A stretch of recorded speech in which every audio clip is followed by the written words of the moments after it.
You literally have to sacrifice the person you currently are in order to become the person that you need to be, that you want to be. And a lot of people get that mixed up.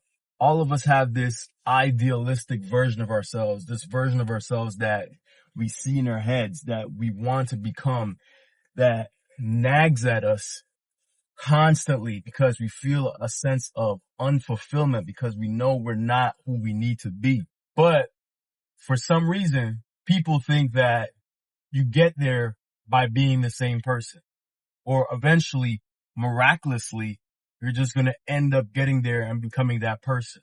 What people fail to realize is that you cannot become that person until you destroy this version of yourself. Whoever you are right now doesn't cut it. This version of yourself ain't going to cut it. You have to become it first before you get it. You're not going to be the fit person until you become a person that is fit mentally. You're not going to become a rich person until you become rich mentally. You have to become it first. Whoever you are right now, if you're dissatisfied with this version of yourself, then you need to do an analysis and figure out what changes you need to make in order to become the person that you want to be or become the person that you need to be. You need to do a self-audit. Look at yourself. Try to understand, who am I? How did I get to this point where I'm at right now? And how do I get to where I need to be? I wanted to be fit. I wanted to be physically fit.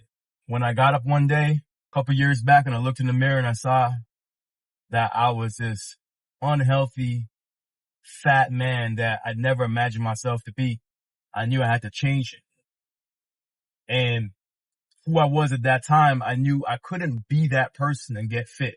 At that time, I was addicted to weed. I was smoking weed every day, sometimes multiple times a day. And I was pretty productive. I owned a business. I was doing my thing. The funny part is I actually did work out back then. I wasn't even slacking in the gym. But because I was a smoker, I couldn't control my diet. And because I couldn't control my diet, I ended up eating way more calories than I burned. And no matter how much I worked out, I still ended up getting fat and looking unhealthy. So I had to change the person I was in order to become the person who I am today. I had a 15-year relationship with weed. I loved weed. It was a part of me. I even have weed leaves tattooed on my body because that was just who I was at the time.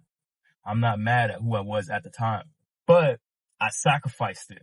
It took me a long time, multiple tries before I was finally able to kick the habit, but I kicked the habit. And now, because I'm a non-smoker, I became the type of person that could eat healthy and go to the gym consistently. My energy's better. My cardio is better. I look better.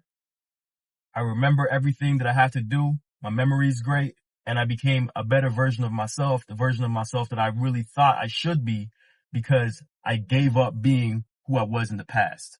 This is the type of sacrifice you're going to have to make if you want to get to who you need to be. What's holding you back?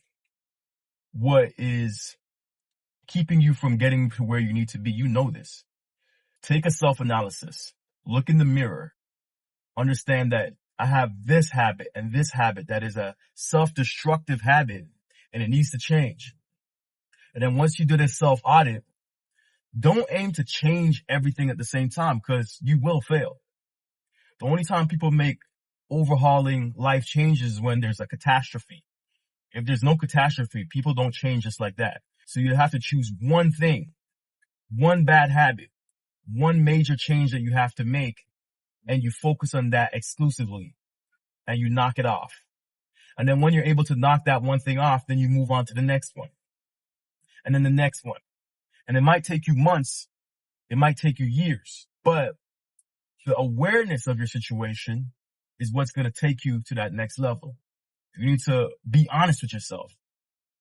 Am I an addict? Do I not keep my word to myself? Am I letting my family down? Am I letting my wife down? Am I letting my kids down? Would I be proud of me if I was them? These are the questions you have to ask yourself. Ask yourself those questions and be completely honest with yourself. And then I'm an advocate of thinking on paper because it works. The studies show it works. The science shows it works. Everything shows that writing on paper, thinking on paper is the best possible thing you could do when it comes to accomplishing your goals. Do this self-audit. Be honest with yourself. Write down, I need to fix this, this, this, and this.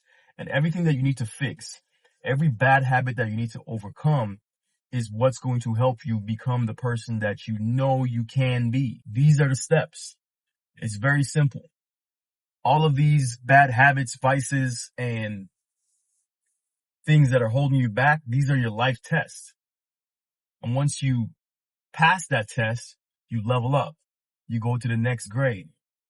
Do that self-analysis, lock in, and take the steps that you need to take in order to become the person that you know you deserve to be, that you were born to be.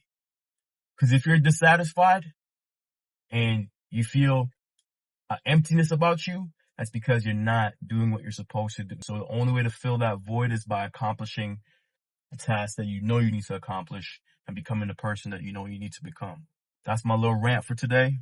Hopefully it inspires you to become the best version of yourself, because we're all growing. We're all transforming. I'm nowhere near where I need to be, but I've made significant improvements, and I'm hoping that my experience and my improvements can help push you in the right direction. Thank you for watching, and I'll catch you in the next one. Peace.